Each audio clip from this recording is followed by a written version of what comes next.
I don't go live if I'm not in the stream. You know what I mean? Good morning, everybody.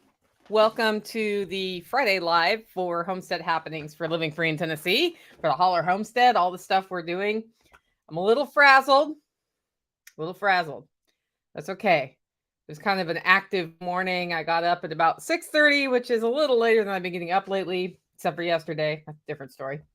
And then I took the dogs on their walk and went by the sheep and saw a problem and dealt with the problem. And here we are. Good morning.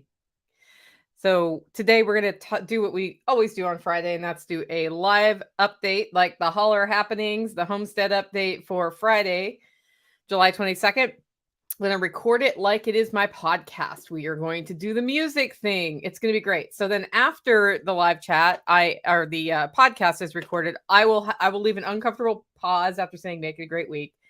And then what will happen is that I will then take your questions live. So if you're in the live feed, put your questions in all caps, the first couple of letters, not letters, but words, first word or two at least if you're on a phone and it's weird. And I'm going to give the join link to Holler Neighbors for after the podcast. Boom. Don't know who's going to join today, but why not? And good morning, Tori, Letty, Autumn, Corey, and Margot. Good to see you. I do not have Odyssey chat available right now. I need to find a better way to handle that than I have. And looking at two things at once while also trying to do this podcast is a little difficult. So if you really, really, really want to get your question in, you're going to have to go to YouTube. I am going to figure out a better way around that, though, because YouTube is something that I can't count on. Because I'm going to talk about what I talk about. And if they don't like it, then I'm going to talk about it. Hey, Martinson family, welcome to the live feed. So with that, I am going to go into, let me see, we're going to start the podcast, which means I have to turn the loop button off or we get the song twice. And then we will go through the homestead updates. Again, put your questions in all caps. I will star them and handle them in the Q&A afterwards. Tactical's probably joining me because I know he's around. I don't know who else might join me for Holler Neighbor Q&A after all of this happens. Let's go. The place to be is living free in Tennessee. Well, welcome to Living Free in Tennessee, where we talk about building the life you choose on your terms. Today is Friday, July 22nd, 2022, and this is episode 597 of Living Free in Tennessee. And if you're on the live feed reading 497, I will fix that later. I've been typing 4 instead of 5 all week and then having to fix it after the fact. But we are indeed 3 episodes away from episode 600, which will happen the Monday after. Well, it might happen before then. I thought it was going to happen the Monday after the Swale Workshop. I'm missing an episode next week. Friday's update will not happen because I will be in Camden, Tennessee at the Swale Workshop being taught by Billy and William Bond over in Camden at Special Operations Equipment. If you have not gotten your ticket for that yet, just go on over to selfreliancefestival.com/swale. Grab a ticket, man. It's going to be a sweet class. The weather doesn't look as hot as I thought it would be. Like I was afraid end of July outside. Oh, it's going to be horrible. But then I'm kind of looking at the shape of the weather and it gets kind of hot next week and then tapers off. We might get a little rain. Rain's not the end of the world. If we get a lot of rain, the Swale Workshop will happen on a slightly different schedule than we have. But we are starting our first session at 7 in the morning on Saturday. I thought it was 6. I'm going to feed you at 6. But looks like they're not starting really their first session until 7 when I look over the syllabus, which just came in. And I think it's going to be so much fun. And then, of course, camping is included, tent camping. That's all over at Self-Reliance Festival /Swale. I didn't expect to go into that right away, but then I started thinking about the weather and it is what it is. So today we're going to talk about hurt sheep foot that I saw this morning, hogs update, garden production, some new babies we have on the homestead, and preparing for the dog days of summer, because that's what a lot of we homesteaders are looking at right now is dog days of summer are coming. And what it's like, it's kind of like the deep of winter, the no-kill list. There's also a no-kill list right now. How many of my plants can I eke through this? And is it even worth it for some of them. And, that's a question we all have to answer separately. So that's what we're going to talk about today. Before we jump into that, I wanted to just remind you that August 6th, I think it is, the first Saturday in August, we have an open house here at the Holler Homestead. It starts at 9 in the morning, ends at 1.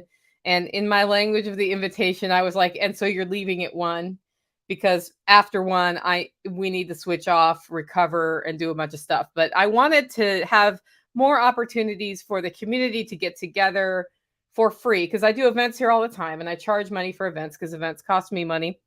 And this one I thought, well, we'll just do a potluck sort of whatever meetup here once in a while, an open house. Originally I wanted to do them monthly, but my schedule does not have space for that. That's probably the best way. I don't have space to make for that every month, but I do in August, and Margot's coming. All right. And so we'll do sort of casual stuff. You can wander around and ask us to look at stuff. We'll hang out. It'll be outside, so it'll be hot. If people really need to cool off, we'll figure out something like I got a hose. Whoop. We'll have some fun, share some food and good times. And you can look at the tomato wall, assuming they're still alive then, and all of the other things that we're doing here at the Holler Homestead. And it's going to be completely within the purview of Dog Days of Summer, which is why I kind of brought that one up in today's show notes. So that's happening August 6th, 9 to 1. If you wanted to know the details and you had subscribed to my newsletter, which you can do by signing up at livingfreeintennessee.com, you would have already known all the details of how to get there. I am going to post them on the website about the week before. I didn't want to put all of it up until the week before. So that will be after the swale workshop on August 1st. That is going to be at livingfreeintennessee.com. And if you have not signed up for the e-newsletter, just go to livingfreeintennessee.com. I'm sending a monthly email.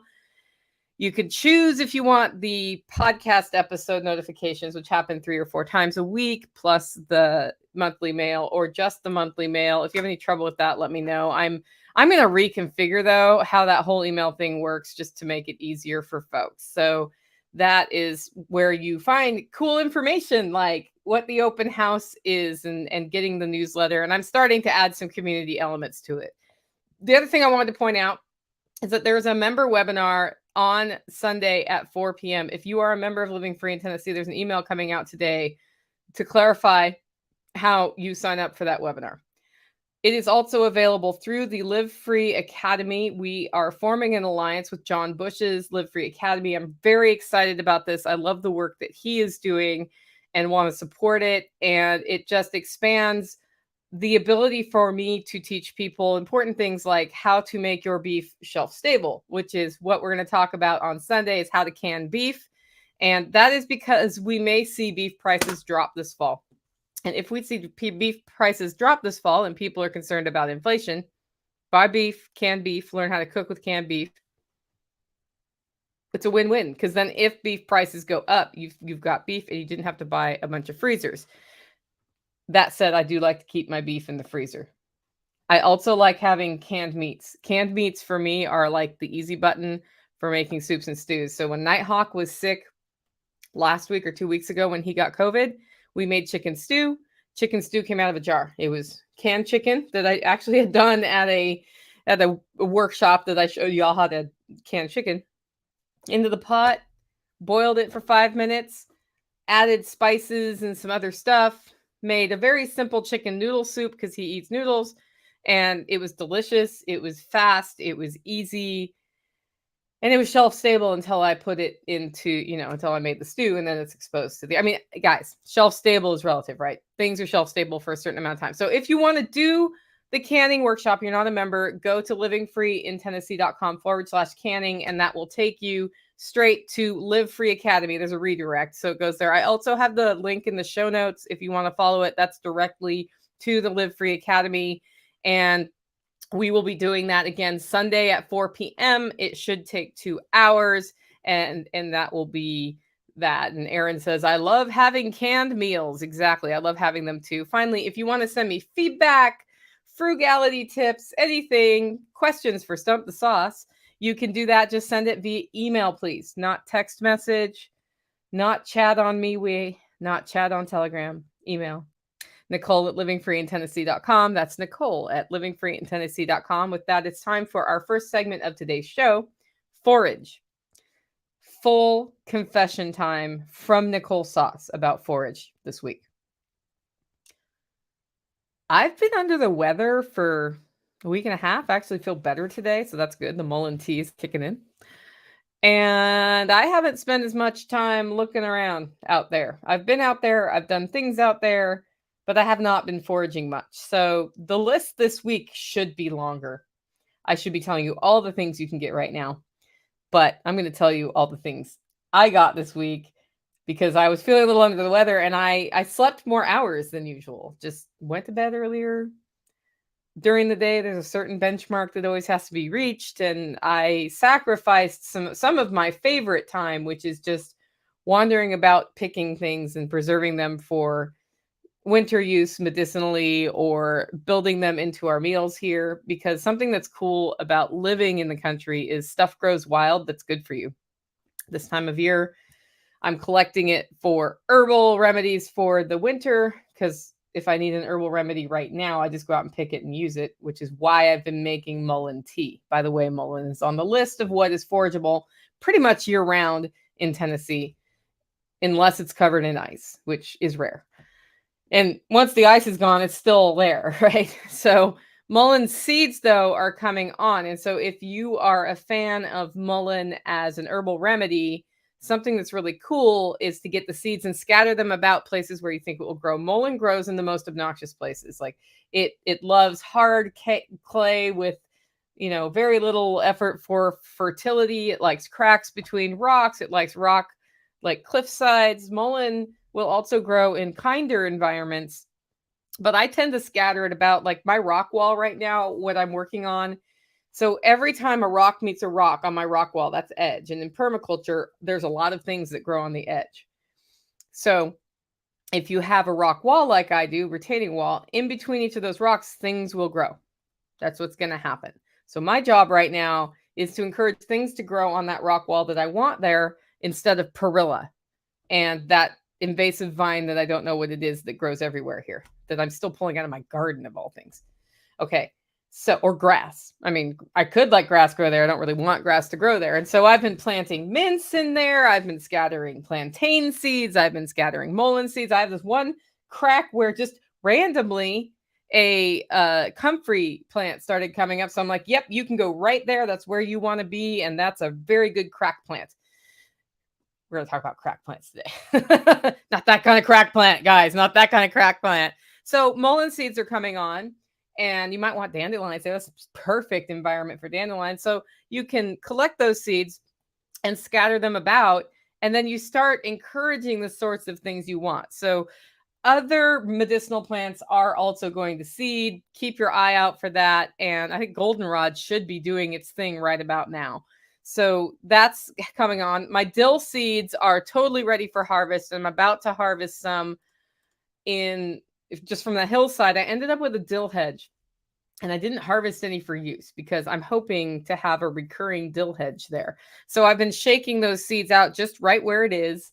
And then I'm going to collect some too and start some inside as a hedge in case that does not happen, right? Then the next thing is just many herbs and spices. The basil's coming on. The sage is coming on. The rosemary should be coming on if I knew where we had any planted. Oh, wait, I do. It's on the hillside garden. I should go look at that. Like lots of herbs. The chamomile wants me to harvest it right now or forever hold my peace. Same with the echinacea. So we've got a whole bunch of things going here that result in stuff next year, and then the kinds of herbs that we're going to have for teas in the winter. Tactical's already in the waiting room, but we're not going to bring him in for a while because I just started the podcast. But I'm seeing it looks like Tactical will join us, and he's wandering around. So he may decide not to stay in the waiting room because it's going to be another half hour or so. Tactical. Okay. Anyway, livestock. That's the next segment for today's show. I talked to you guys a bit about the ear mites that the rabbits got like a month or two ago. And what I did is put olive oil drops in their ears. I got a little dropper bottle of olive oil into their ears. It could have been avocado oil, vegetable oil, didn't matter. I just happened to have olive oil around. And I wanted to give you an update on how well that worked. It worked great. I did it every day for the first week, then every 2 days, and every 3 days, the mites are gone. And I think about once a month, I'm just going to put some oil in their ears. They hate it, but put some oil in their ears just to prevent the mites. And that was great because I've heard so many horror stories about people getting ear mites with their rabbits and it never going away. So worked for me, worked way better than any of my rat prevention methods that we're using in the duck coop. But we have this rat infestation that just keeps giving. It just keeps giving. And the cats aren't keeping up. And everything we've tried is not keeping up. And then I went on the homesteader group and somebody's like, how do I get rid of the rats? I'm like, oh, it's not just me. It's the year of the rat. It's literally the year of the rat. So anyway, that's happening here. Sheep are in their final home base. When we bought the sheep, we wanted to put them down at the property next door, which has a barn, which is handy, and it has a big pasture. So they're there now. And this happened in the following way. They rotated through here. They rotated through base camp to just clear some brush, and we'll run them back through here periodically. But the place where they are is a little over a 1/10 a mile away down a road. Now, as you know, sheep love cars. Sheep love cars. Sheep love cars and are not alarmed by them in the slightest. So we needed to bring the sheep down the road without putting them in a thing. And then we needed to also put them on the pasture and all of those things. And yesterday, because we went from here to base camp, which is one step, and then base camp to where they are is another step, right? To minimize how much they were on the road and to get the optimal, their eating stuff going. Yesterday, we brought them to the barn. And as we were getting ready to move them, like inexplicably at a weird time of day, a car drove by. We're like, uh-oh. Luckily, the sheep, we'd not started moving them. So then we moved the sheep. And the cool thing is by now, they know tactical, they know me. So we're not as scary. We're still kind of scary to some of them. But they will follow tactical because good things happen when you follow tactical, according to sheep. Because that's where you go find treats and the new pasture. Like they get it. They're like, when he goes, come on, sheep. They're like, oh, the good stuff is happening. So they followed him totally down the road. And I followed behind to make sure they didn't go the wrong way. And they ended up in their new pasture. And that was great. Except for Henry got something in his foot. So today I was walking the dogs and I walked first towards the sheep because I just, they're in a new place. You want to keep your eye on them. Tactical had already been over there to see them in the morning, but because we were closing them in the barn at night to keep the coyotes off them. And I see Henry walking backwards, shaking his foot. And I look and I'm like, oh, his foot is hurt. And it looks like there's something stuck to it. And I Zello tactical. So one of the great things that technology brings us on the homestead is Zello. I have access to the cell network. It works like a walkie-talkie. And far away, he can hear me. I'm like, dude, like Henry's got something with his foot. He's like, do you need help? I'm like, yes, I need help. I need like a rag and the foot trimmers are a way to scrape it out because it looks like something stuck there. And I didn't know how Henry was going to respond to having his foot messed with, which might be sore. Like, I didn't know if there was a thorn in there, a thumbtack in there, or just something stuck. So tactical came down. I was already in there and I had already picked up Henry because Henry, like, he's a friendly sheep and a friendly lamb, or I don't know what you call him, ram, I guess, because he's male. So he's a friendly ram, walks up to me. He's like, hey, pet my head. Except for he backed up to me because he was walking backwards because his foot hurt. So it's kind of funny. He was like, step, shake. And I was like, hey, let me check out that foot, dude. And I did. And I was trying to, there was like something really stuck. And I tried to pull it off and it wouldn't come off. And then he was like, stop touching my feet, and ran away from me. So then I went over to Floki and I was like petting on Floki and looking at Henry like, hey, you could totally like come over here and also get pet heads. And I'm totally going to touch your foot again. It's like he knew. He had my number at that point. So tactical got there. We put Henry on his back and I had the hoof trimmers and a rag. and, a little nylon brush I could use. And I looked at his foot, and the thing that I had seen on there that I had tried to pull off that wouldn't come off was off. So that was good. Explained why he wasn't walking backwards anymore. And then just cleaned his hooves up. They didn't really need trimming, but they could be trimmed. So while I had him on his back, I trimmed his hooves. Then he got up and ran off and was a happy little ram. And that was like our first weird foot injury. And I'm really glad it was Henry and not one of the other slightly more skittish ones, although we're going to have to deal with that at some point. So that was our big sheep moment for the week. And having Zello was great, because if I didn't have Zello, what I would have had to do was walk 2/10 of a mile home, say, hey, dude, I need your help. And then 2/10 of a mile back, which is not a big deal. It just adds more time that the animal's uncomfortable. And then we would have had to take Henry, and yeah, it would have been what it was. And it was so funny when this happened, like 3 cars went by. Again, cars just don't go by in the Holler all that month. And one of them is somebody who is a manager at the, like a regional manager of some sort for the farmers co-op. And I'm like, hey, we got sheep. He's like, I see that. How are you keeping the varmints off them? I was like, electricity, dogs, patrolling. He's like, good. And I was like, I guess I didn't tell him we close them in the barn at night, which is a deterrent coyotes have to really want in to get into that barn. And that's, there are easier things to eat out there than sheep closed in a barn at night. So it's more like the daytime stuff that we got to keep our eye on. And that's been the strategy the whole time. I would love to add an LGD at some point, but with the dog dynamics here, what I don't want are other dogs getting attacked by the LGD, etc. And yeah, so we'll see. The thing is, those sheep run through my property, and my dogs are on my property, and my dogs will be like, do you want a piece of this? And then they will discover that they don't want to, like the LGD will kick their butts probably. So livestock guardian dog, Justin, livestock guardian dog. We have 2 baby ducks. They were born a few days ago, and that's from the Muscovies. So we got the Muscovies for $100 for 4 of them from Lisa Davis. And if you need Muscovies, Lisa Davis has some in Tennessee. If you're in the Tennessee area, she's kind of near Knoxville. So it's on that side of the state. And it was a community effort to get them here. Carrie popped up there, grabbed the Muscovies, dropped him off here. I traded him some coffee for the effort. And then we got these ducks. I clipped their wings so they couldn't fly off. And within a week or 2 weeks, like before the end of 2 weeks, one of them was like, I've got a clutch of eggs. I'm going to set on my eggs. And so we threw a couple khaki Campbell eggs under there. And this week we had 2 ducklings come out. There are still eggs in there, and the mama has been really protective. I have a feeling today she abandoned it, but we'll see. So I'm going to go down there and candle those eggs and just see what's up and clear it all out if it's, clearly done. And I think it is clearly done, but we will see. So 2 ducks isn't a ton, but that's 2 more ducks than I had. So now I have 6 ducks for $100. And after the first day, Tactical said we already lost 1 duck because, as I've mentioned, we have this rat issue. And I see that in the Q&A, somebody has a rat solution to share. Thank you, Margot, for putting the first 3 words in all caps, so I knew that it was for later comment.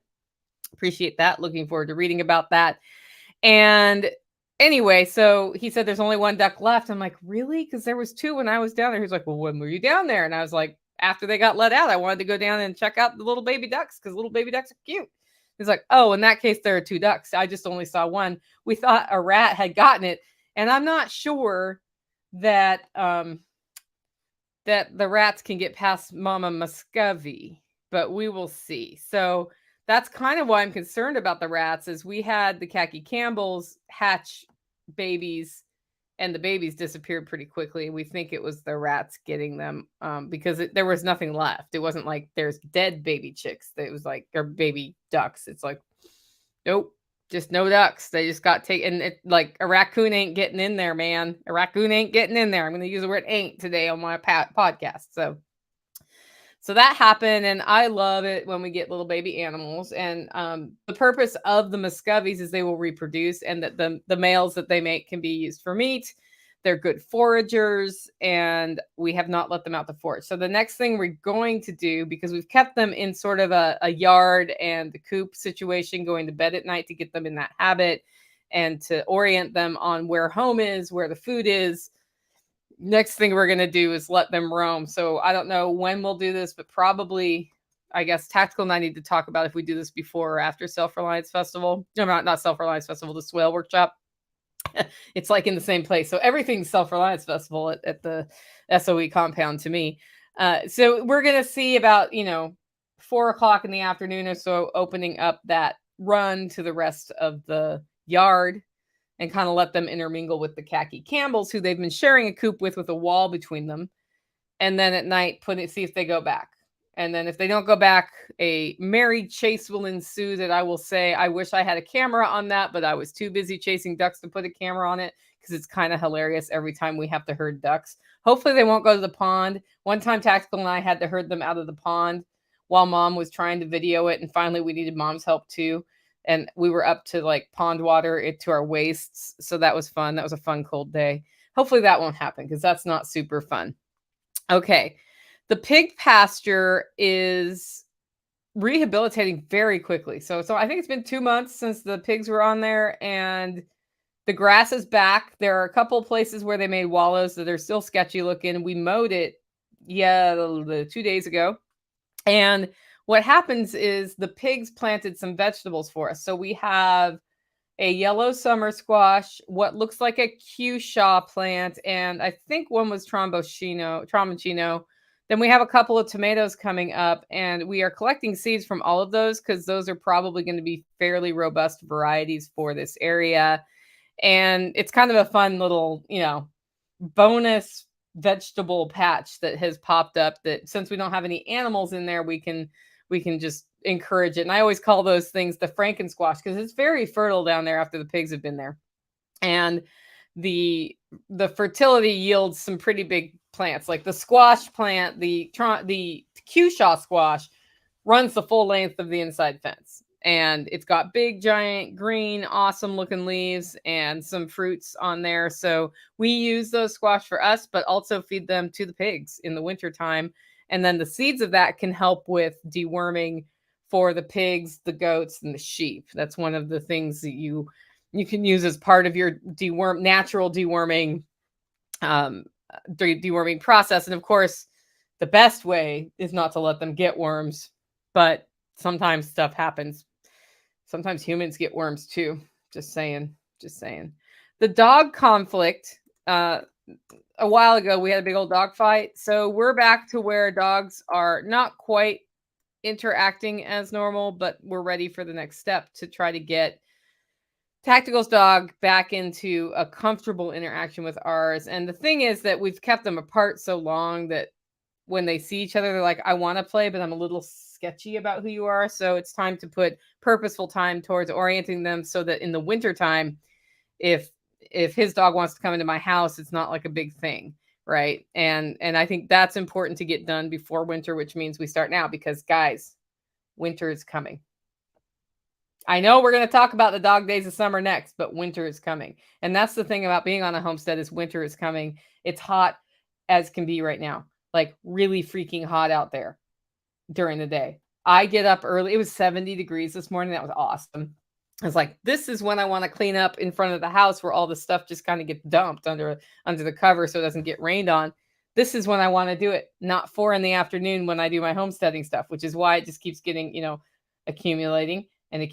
So I was like, okay, I'm going to spend 15 or 20 minutes just moving things around while it's not hot as can be out there so that we start making it look a little less like that neighbor you don't want to have living next door to you out there. And I was just thinking about that. I was like, this is the best time to work in the garden too. And usually I work in the garden in the afternoon and I get covered in sweat and it's not as bad as the middle of the day. But like last night, my garden 30, which was not live streamed because I had just done a live stream with John Bush. I just harvested and pulled a couple weeds and it took me half an hour to go through all the rows, harvest what looked like it was ripe. I found a really awesome cucumber that's like the English kind that get long, you know what I mean? And it had hidden from me or it had grown super fast in 2 days because I had just harvested 2 days before. I put a picture of that up on our Mewe group and probably Telegram too, just to show people like, this is what I got for the day. And here's the deal, guys. My garden production is happening. I'm canning stuff as we go, but here's the reality of my situation. I'm a little disappointed in the output. I've got 10 pounds of tomatoes off the system so far this year. By this time last year, I had way more than that. And they're just ripening really slowly. And then I'm looking at the plants and they look super stressed by the sun. So I'm getting shade cloth, and we're going to put shade cloth up to shade the tomatoes on the front of my house. The tomatoes in the upper garden are just now starting to get ripe. And then there's a whole row of them that just got the blight that I just ripped out yesterday. And that was they were planted near the beans. They may not have liked that either. It was just like I had extra plants, so I threw them around randomly. And one of them is doing great, and the rest were just looking blighty. And I thought, there's like one tomato on this thing, and why? And it's not going to make anymore because it has the blight. So if it makes one or two more, whatever. So I just pulled them out so they don't just sit there being blighty around all the other tomatoes that are a couple rows over and infect those. And I do see, because the aspirin experiment happened, I do see blight coming on, but it's nothing like the blight I've had before. And we did just go through the week of blight producing weather where it rained a lot in July, which it rains and it gets humid and the tomatoes go blight and then they die. My theory is part of that is then we get the August sun. Dog days are on us. So what our decisions are on the homestead right now is, what are we doing with the plants? Do we eke them through and hope we get a second bloom in the fall? Do I just rip them out and put in fall planting in September? That's where we're at right now. What I've been doing is going through my garden, which I'm disappointed in, right? Like I planted more green beans than ever, and I'm getting about the same number of green beans off of it. And I'm like, come on, man. Like if we were literally living off our garden this year, we would be a little disappointed. The good news is I can buy from local farmers and can that too. And I buy in season and it's cheap, right? So I do that. I mean, but we're at food-wise, we're at the point of the year where we can eat off of here completely, but there's not as much surplus as I usually have. And I haven't worked this one garden plot in about 5 years. So I am getting more than like say last year or the year before because it's planted, right? So there are just more plants, but I'm looking at what I'm getting going, and anybody who watches the Garden 30 knows that we had sort of some nitrogen deficiencies at the beginning that I remedied with rabbit poop. And, the first time you work a plot, it's a little finicky, but I thought, and we had drought and blah, blah, blah. There's like all these excuses. So I'm having my friend over, Carly, who's a really great gardener. And I'm just like, I just want a second opinion on this. Like, is this just because it was an off year, or is there something else I should be doing differently up here in your opinion? And yesterday when I was going through, I was seeing some plants looking pretty stressed, particularly squash plants that never looked good. And I think it might be the hot. Like squash plants don't like it super hot. And it was super hot in June, right when they were little and vulnerable. And some of those never looked like they recovered. Other ones, I have these like beautiful giant squash plants that are so big. They've not only taken over their row, they've taken over the walkway between their row. And these are not vining ones, guys. These are just the puffy ones that do summer style squash. And then they've taken over half the row over there. And I'm like, stepping around leaves to look in them, and I'm just letting them do their thing. I was like, wow, I needed a 10-foot square for these things because it is what it is. So dog days of summer means choosing, am I eking this plant through or am I just ripping the plant out? And then if you're ripping the plant out for succession planting, what are you putting in? So I planted beans, a week or so ago as a succession plant where the potatoes were. They're all up now. And I just sprinkle mulch, which was just a really thin layer of mulch to keep some of the moisture in the soil. They came up. I'm probably going to go back through, put another round of seeds in that same row because they're not, I don't know, they're not, they could probably take some fill-in beans. And then I'm heavy mulching now to keep the soil even more like moisturized and then a little cooler, because with the sun beating down, they want to be a little cooler at this time of year for germination and for ideal growing. But before I even put those in, I rabbit pooped it. Like I made sure it was a really hospitable thing. So there's beans there. And then my existing row of beans that I'm harvesting off of right now I'm going to go back through where the beets were and put a row of bean seeds there, green, because we eat a lot of green beans, and just see if they come up. Like we're at that point where it's not too late to seed and germinate green beans if they will germinate, which is a big if, because if it's too hot, they won't. And then, the packages of seeds cost $2. At this time of year, I mean, you guys know we scored a bunch of free. So for me, it's free packages of green beans. So I'm just going to put them in and see what happens, because probably in another 2 to 3 weeks, the row I'm harvesting off of is going to be too old, and it's going to tell me to pound sand. And if I have another one coming up behind it, that looks good. At the same time, the squash are going to also probably croak. So what am I putting where the squash are? The decision is going to be, do I put seeds of squash in under the squash right now? That could work. We're going to try that on one row. On the other row, I think I'm just going to let it go. And then I'm going to rip the plants out when they're done and reset that row. Maybe save it for next spring. Like maybe already do the preset for spring. Maybe put a brassica round in there. So brassicas are cabbage, cauliflower, and broccoli. And I told, like, Tactical and I talked today, because we do these notes together, because I'm combining what he's doing with what I'm doing on the homestead. And I said, when we get back from the swale workshop, we got to get real about starting fall plants. And by which I mean the brassica seedlings inside, nurture them through August, put them out in September, and see if we can get a second round of cabbage, etc., in the fall, in the later fall, because they're frost resistant. And the other thing I will be putting in, I'm going to seed some carrots again. I did a row of carrots this year, and I got 4 carrots. I thought I only got 2, but then I found 2 more. Put those in the stew last night.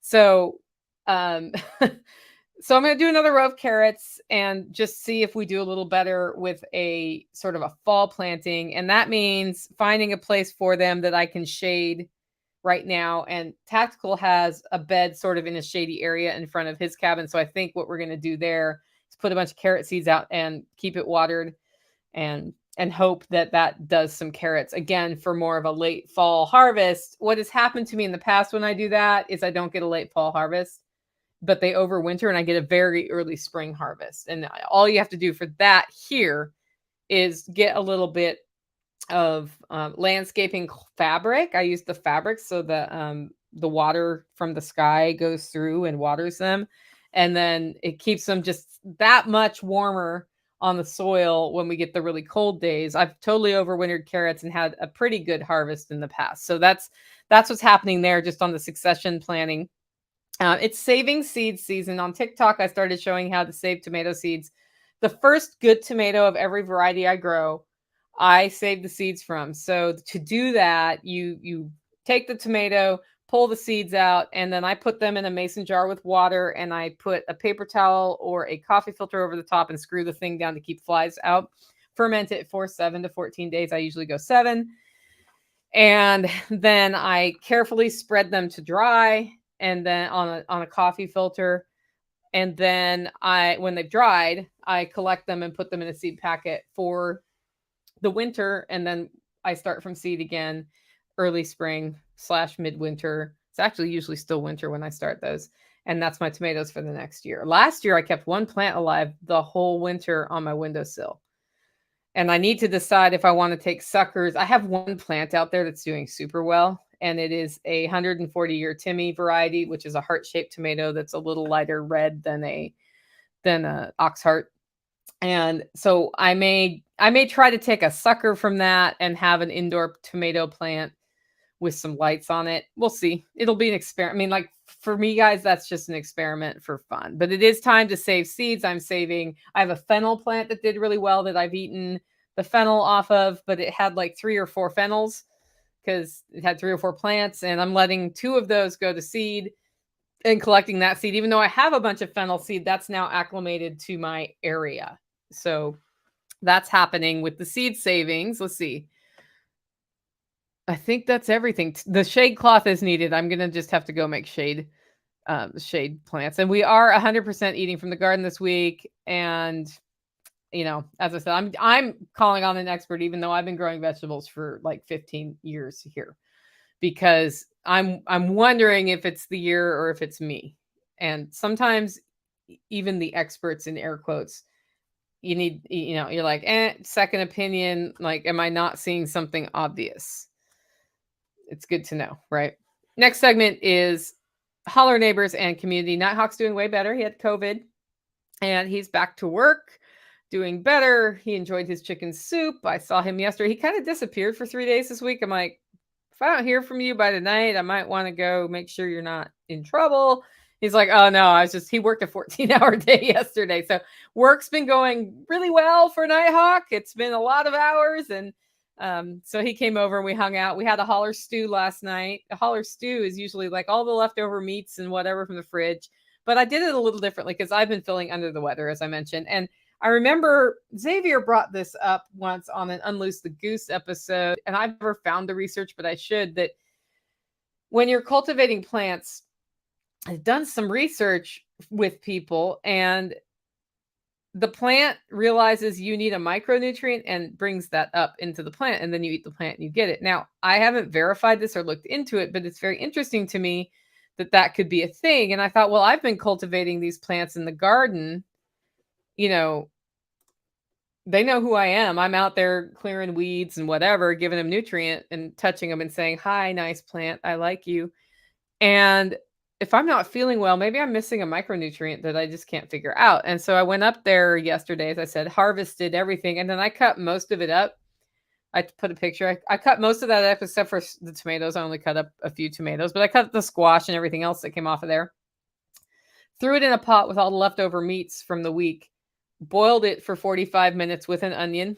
Always add an onion when you're making soup. That's like rule number 1. Added a tiny bit of cumin and some salt and made a Holler stew under the understanding that I might be getting some micronutrients from there. And then it was also delicious. So I call that the summer Holler stew. It's sort of like this fresh garden stew that you haven't cooked the crap out of for 3 days. Like there's still like a little bit of al dente mouthfeel on the vegetables. I had green beans in there and some other stuff. It was delicious. Everybody liked it. In fact, Nighthawk came over for some. Tactical ate some. I made so much stew. I was like, we're going to have stew for years. 1 serving of stew left. So I guess I got to figure out what's for dinner tonight. Should I pull the pizza ripcord? I got fresh tomatoes. Fresh tomatoes make pretty good pizza. And I have a cauliflower crust. And I have pepperoni. Things that make you go, Base camp. So Jenny moved out of base camp. But we are getting it set up as an Airbnb. I got the listing up yesterday, sent it out on social for people just to look at it and tell me what they think. Look for typos. Thank you to the person who found the typo. There's always at least one, usually more than one. And I only have pictures of the outside because we're still working on the inside. A community member is doing some like trim work and some other stuff in there. I still need to deep clean it this weekend. I don't have it available for rent this weekend. And then I have furniture that we're placing, and then I'm taking pictures of the inside. But that's there. I've put the link in the show notes if you're interested. It is available in August, but we have somebody coming from the community in September for a few months. We're not exactly sure how long. And I'm excited to get to know them better as they live nearby. And then, they can help me figure out how to make that a really cool place to be. So that's nice too. Then the last community thing, if you are in Mewe, if you're not in Mewe and are interested in helping with this, get into Mewe, mewe.com, go find Living Free in Tennessee, join the group. The second question, if you don't know the answer to it, just don't tell me something weird. You tell me something semi-weird, but don't tell me something like creepy weird. And it's if you've listened to the podcast since the beginning, you will know the answer. We haven't had stories about this recently because it hadn't happened in a long time, but join the group because a guy named Mike, who's there, when we had the 70-mile-an-hour pop-up thunderstorm crazy thing that happened this week, Wednesday night, a bunch of trees got blown over on his property, like blocking his driveway, blown over on his neighbor's property. Luckily, nobody was hurt, and I don't think he has building damage, but he has a terrible mess. And some of us said, hey, do you want help? Do you want help from the community? And he was like, I hate asking for help. And later in the day, he's like, this problem might be bigger than I am by myself. Like, it would take me a long time. So if people are up for it, I think what I'm going to do is invite people over Saturday to help clear trees. So that means chainsaw work, guys. Chainsaws, gloves, that sort of thing. It looks like he's going to feed you. It's near Jamestown, Tennessee. So if you're interested in that, go to Mewe, join our community, get on the chat, and at some point he will put a few more details up. But it would be great to give him a boost because, that's what doers do, right? Sometimes we drop what we're doing for the weekend and go help somebody with a problem that they have. And I wanted to bring that up today because it's Saturday that he wants help. He said he probably could use help Sunday too if you can't come Saturday, but we'll just see how many people pop up. I know a few people are planning to go out there. Next up, we talk about infrastructure because when you have a homestead, you're always building infrastructure. Even when you're not building infrastructure, you're building infrastructure. And I mentioned that we moved the sheep to their final place with the barn. There's no electricity down there. And guess how we keep them contained? Electric fence. This might be of interest to some of my off-grid listeners. Electric fence. Is it plugged into the grid? No. Is it solar only? No. There's a battery down there, a deep cell battery running it. And I have put the link to we have a PrimaShock 4, I don't know. It's from Premier One, where all the good fencing is procured. And that has the ability to run off 12 volt. And so we are able to charge batteries here and bring them down there. We are also able, if we want to hook up a solar panel and charge the battery with the sun. So that is an option for folks. The issue I have heard with solar chargers is when you have a lot of overcast, sometimes they don't recharge. And so you want to have a system where you can charge that battery another way. 2 is 1, 1 is none, as they say at the Survival Podcast. And so that's all set up. And I'm bringing that up because that's pretty badass, man. It works. I haven't actually touched it to see how well it works, but it's a 4-joule charger. So I'm pretty sure it packs a bit of a punch. Nick Ferguson keeps saying minimum 8 joule. Okay. What we have is a 4-joule. So, and it's working for the sheep. It's also part of the coyote deterrent system. And if you're here for the open house in August and interested in seeing how that works, that's a great thing that Tactical will be happy to show you. In fact, when he comes on in the Q&A session after the podcast is recorded, you can ask him about it then too. I see him. He's making me dizzy walking around somewhere with like fencing or something. I can see him and you can't because he's in the green room right now.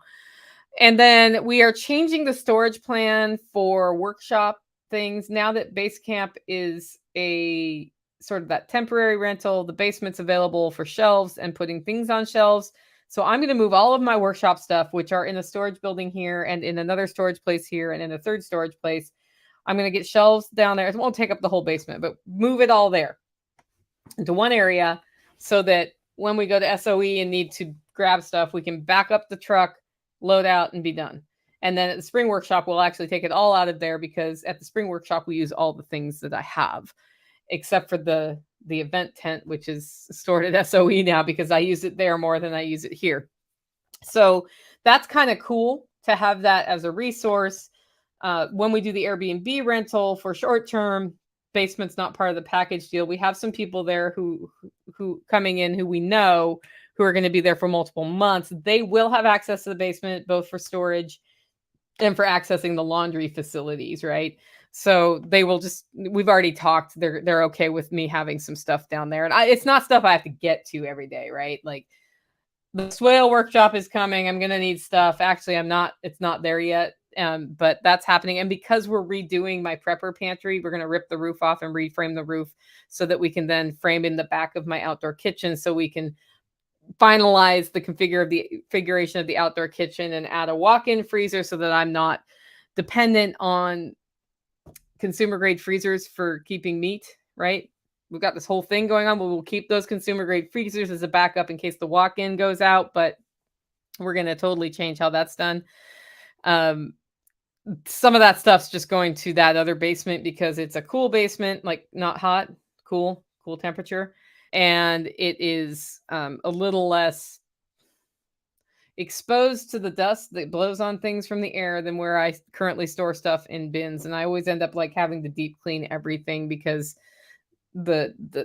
basically the air in the country is dirty and it leaves dust on stuff. And If you have something in a closed building, you don't get that as much. But if you have it in a building with a bay, then you do get that. And that's not the best. Anyway, we have a new hole in the pond. Well, Tactical found a new hole in the pig pond over at base camp. So he is encouraging the pigs to root around and wallow there. And oh, speaking of pigs, LB, half Duroc, half Idaho pasture pig, is up for consideration if anybody needs a stud pig. He would like to move on to his next lady. So I'm just throwing that out on the podcast. Let me know. He's $150 if you want to grab him. He knows how to do the thing that he needs to do to make your pigs pregnant, and he has really good genetics, and he's a big pig. So I forgot to say that under livestock. He'll be posted online shortly.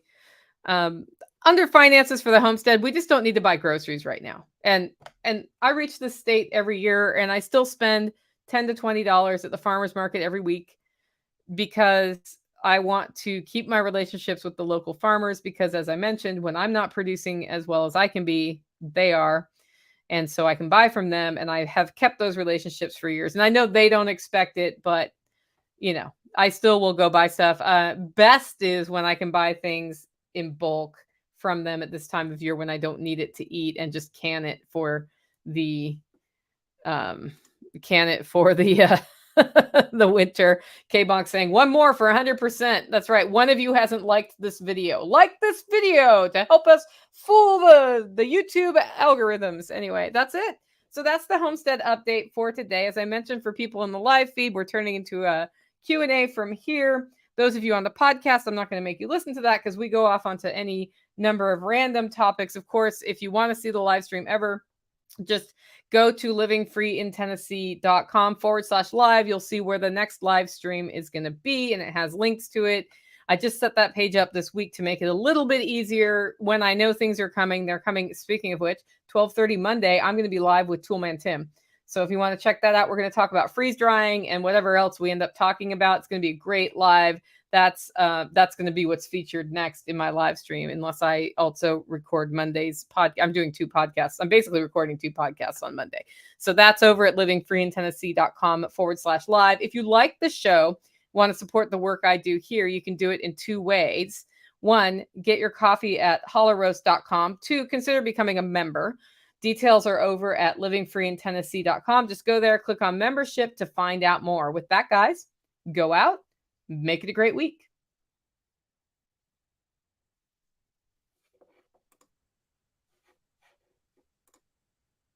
Tactical is in the neighborhood. Hello. Hi. Where are you? Screened in porch. Oh, Okay. This is the Holler Homestead Operations Center. She's in headquarters. That's actually totally true.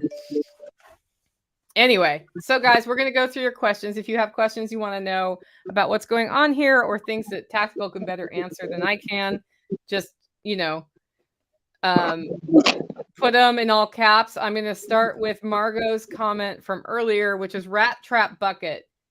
Can buy a lid or make it with a piece of cardboard and a 5-gallon bucket. Margot, tell us more about the rat trap thing if you're still here. That sounds like an interesting run. We have like bait. So here's what we've tried on the rats. The cats aren't keeping up. I'm actually wondering, Tactical, if part of this problem is that Tigger is getting really old and he's no longer catching all the rodents in the workshop. Possibly. So we have a cat that used to be a good hunter that might not be a good hunter because he is also 15 years old. He was born April before I moved here. So he's been here the whole time. And he moved here with me. And he's a great mouser, but I think maybe he's not a great mouser anymore. He does line up little livers for me in my house, which is totally appreciated, but not as many livers as he used to line up. So I think that is a thing. And then we've done bait that kills the rats, but if they are eaten by a cat or another animal, does not pass on that toxicity. And that sort of worked, but we've still got more and more rats. Tactical has been looking at how to keep the rats out of the coop. And that's all we've tried. So I'm, of course, always interested in rat solutions. It's been the year of the mice and rat infestations all over the state this year for some reason. I'm just hearing so many people talk about it. Pack rat. Speaking of rats, hi pack rat. I had a pack rat in my workshop once. That was fun. They moved all the stuff.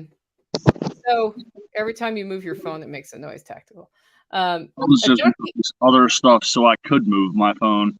Yeah, a junkie front keeps the tax man away. So yeah, I have kind of a junkie front right now. It's not as bad as it was when I got up this morning, and I was like, for the can. So I'm just gonna start poking away at it during the cool hours because it's with Taj Mahaler up with that clear roof, and I haven't gotten the shade cloth in by the afternoon. It's hot AF out there. That's all I'm gonna say.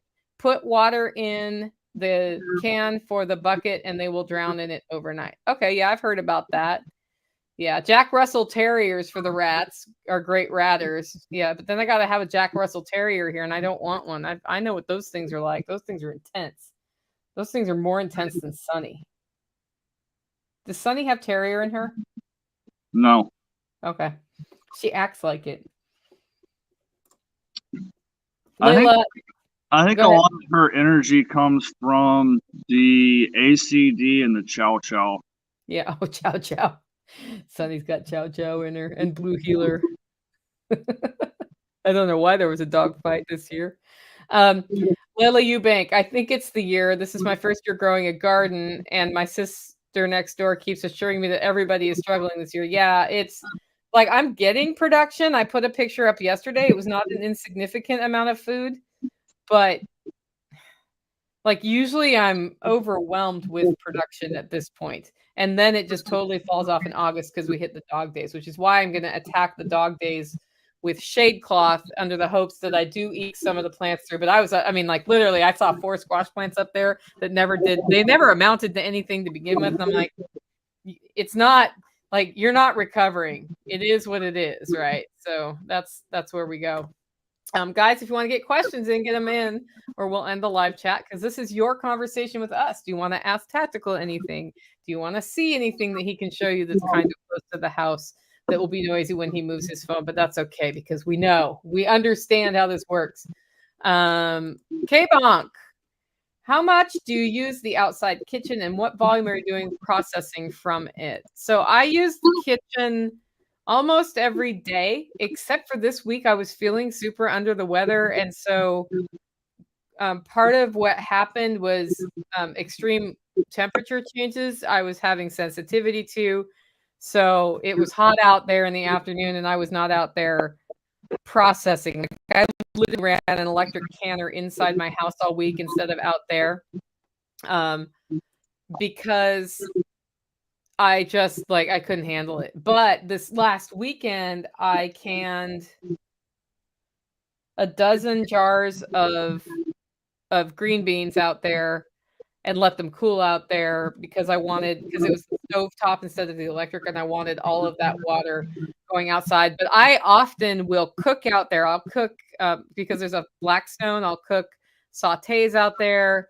I will run the rotisserie chicken cooker. I will take one of those turkey roasting ovens if I'm baking something, like a chicken or something, or a casserole, and I will turn it on. I have an electric smoker out there. So pretty much most of the canning and most of the cooking, unless it's a really quick thing that I can do on my stovetop inside, happens out there because then all the heat stays out there. And then I don't have to cool as much in here. As I said, this week I was feeling a little under the weather, so I was just a little bit every day. And this afternoon, I'm making cheese. Cheese gets made inside because I want to control the temperature and it can't get too warm. And then I hang it to cure, and that happens in a cooler environment. Or if I'm making sauerkraut, I'll do it in there. But I have access to 3 canners here. I think I'm going to lend one to somebody for a while who wants to start canning at their house. And I run 2 at a time and the electric. And if Nighthawk's electric didn't need a new part, I would be running 2 electrics when I have a glut of things. Like this weekend, when I go to the farmer's market, there are going to be bushels of green beans for cheap. And Tactical watched this happen all week. I just I would sit there and snap green beans at night, right? like dinner is done, gonna watch a show, so I'll snap some green beans. And I of course I did a bushel over the weekend. No, I did half a bushel and got 12 jars. I did that over the weekend because you want to can green beans as fast as you can from harvesting so they're as fresh as possible. But then I was also getting green beans off my garden, and so I was just snapping those at night, and then we could just, when I wanted to cook dinner, I could just take them and they were all ready to go and prep. So this K-Bonk says the seasonal kitchen's a great idea. It's really great, and it's even good in the winter. It's just the sink is disconnected because we don't want the pipes to freeze. Looks like Margot's putting more in the comments about the bucket. And Pack Rat says YouTube has several DIY videos on making 5-gallon wrap top buckets with a bit of PVC pipe as the roller. And I'm putting these all up because I know other homesteaders are struggling with the rat problem this year. 30-day reviews. Justin says, why not get something like a donkey or a llama to help guard the sheep? Tactical, what are your thoughts on a donkey or a llama? Right now, I am not trying to integrate anything else in at the moment. So the barn should be stable enough to keep coyotes out, and there is electric around that, which is going to get heavily reinforced in the very near future. I have entertained the idea of a donkey. I don't know.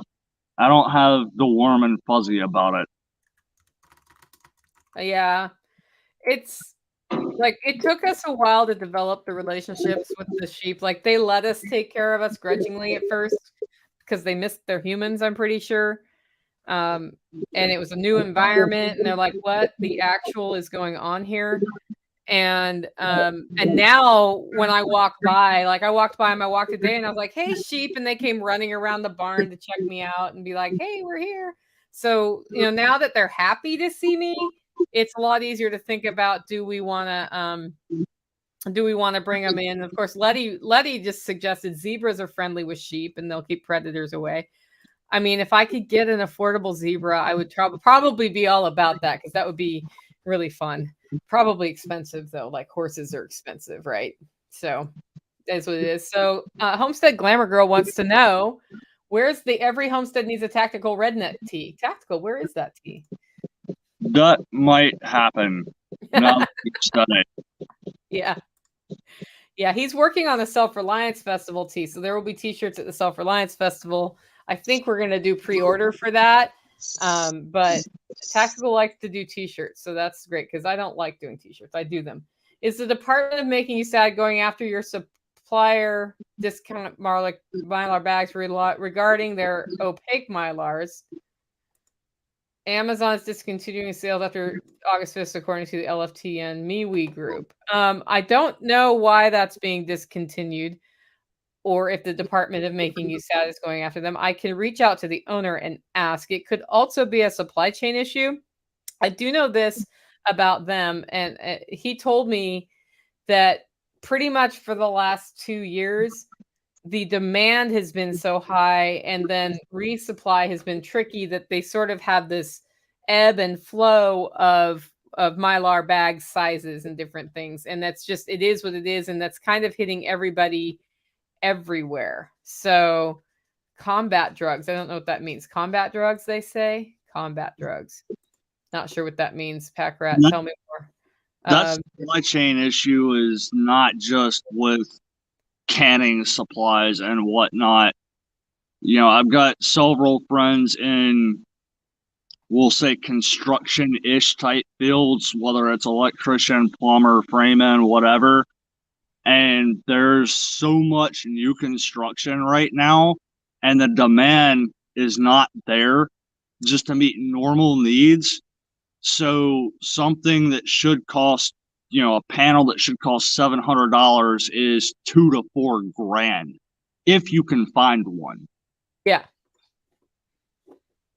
Yeah, that is also true. The supply chain issues, so things that have plastic in them have been challenging for 2 years. And for Romex, for electrical wire, which has a plastic coating around it, right?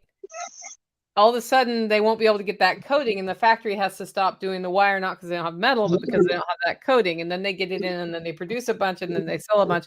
I've seen that sort of rolling plastic issue through all sorts of different supply chains for 2 years. Like it's just like, is this the time that faceplate covers for my outlets on my walls are going to be out? Maybe. Or is it going to be the bags I put my coffee in? No, because Discount Mylar Bags is where I buy my coffee bags, and he bought like 50,000 of those things. And so he has a ton of them on hand right now, and I buy exclusively from him, right? And I know some other people buy from him, but I don't know that they buy at the volume I do. And, I'm buying 1,200 at a time or so. Like I probably actually should circle back with him on that, because we're not getting far from 50,000. Anyway, so that's happening, and I just know that his turnaround times have been higher. And the other thing is, guys, with the shipping, like international shipping in containers, that's been a real cluster for a while, and prices are way up for that. So then prices for other things go. Can't you make your own Mylar bags with an iron? I don't know what you mean by that. You can seal them with an iron, I'm sure. I have other, like the Mylar bags I use for food storage for me when I use Mylar are Ziploc, and I don't seal them because I'm going to get back in them, and I'm not vacuum sealing them because it's for my freeze-dried foods. So it's usually like, I'm going to go on a trip, I'm going to throw chili into this bag, and then I'm going to have the bag so I don't have a mason jar, although I travel with mason jars all the time. It's just, I rarely seal them. My vacuum sealer seals them just fine as long as I increase the number of seconds. It seals it from 3 seconds to 5 seconds. And then I also have the sealer that came with my freeze dryer, and I have my coffee bag sealer. So I have lots of ways, but I'm sure an iron would work. Like anything that concentrates heat on the edge of that bag will work. Maybe you meant make my own coffee bags, like with a tube. I could do that, but it's a lot less work for me to buy them pre-made from my buddy at Discount Mylar Bags. Like, I don't think I could get a tube of plastic cheap enough with CO2 valves in them to justify how much of my time it would take to make my own bags. And if we run out of plastic bags, like the bags I put my coffee in, I'll just find a different way to bag the coffee, right? It's if I'm unable to source them, every coffee roaster in the country is unable to source them, and then that means that we're doing something else. Yeah. And that's also one of those things, going back to Margot's comment about the rat trap. It's something that's been on my radar, and I haven't gotten around to it yet. I thought about making something similar too, but I've already looked it up on Amazon, and I can get a 3-pack of the lids that go right on a 5-gallon bucket for $25. So as soon as I get off of here, I'm checking out on Amazon to actually order those, because like my time, I don't have time to sit there and make those.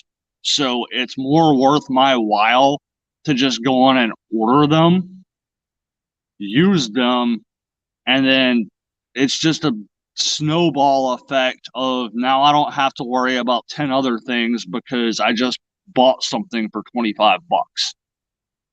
Yeah. It's always that balance. Pasture Farms is in the neighborhood.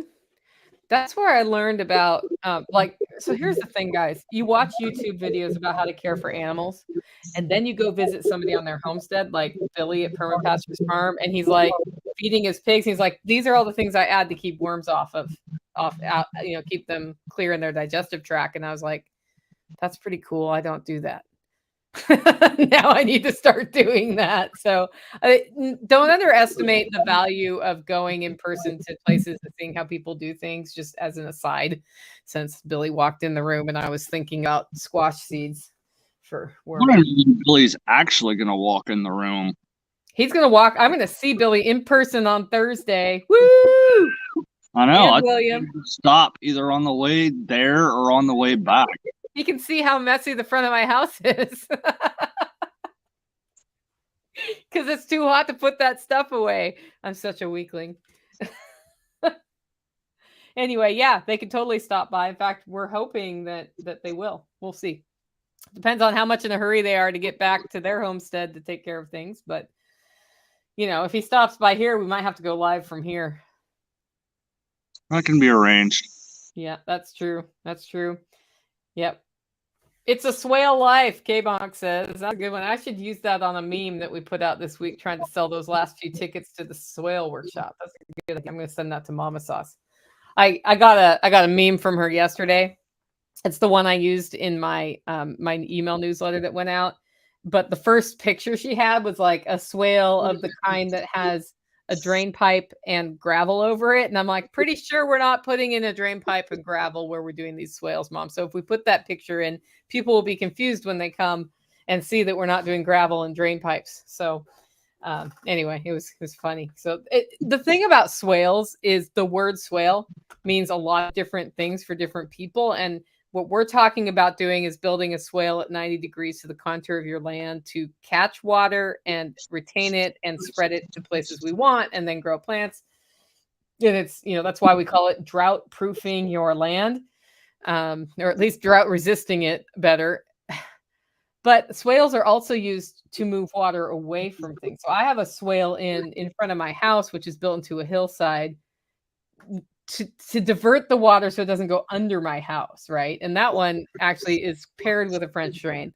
And then there's another one above like higher up on the hill, same thing. It's like, no water here, please, because water under the house is a bad thing. So that's the first swale I ever did, was the one that's by my house that's also a French drain.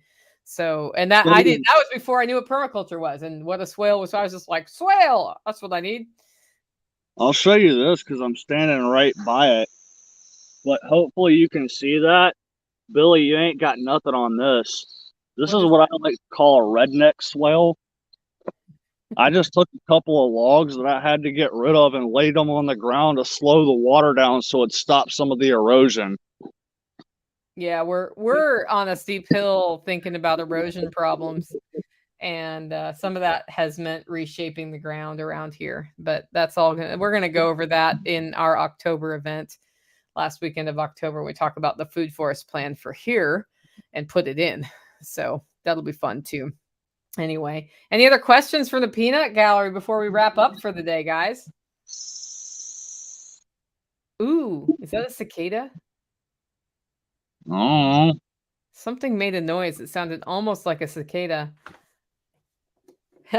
Per Pasture Farm says that's a pimped out Hugel swale.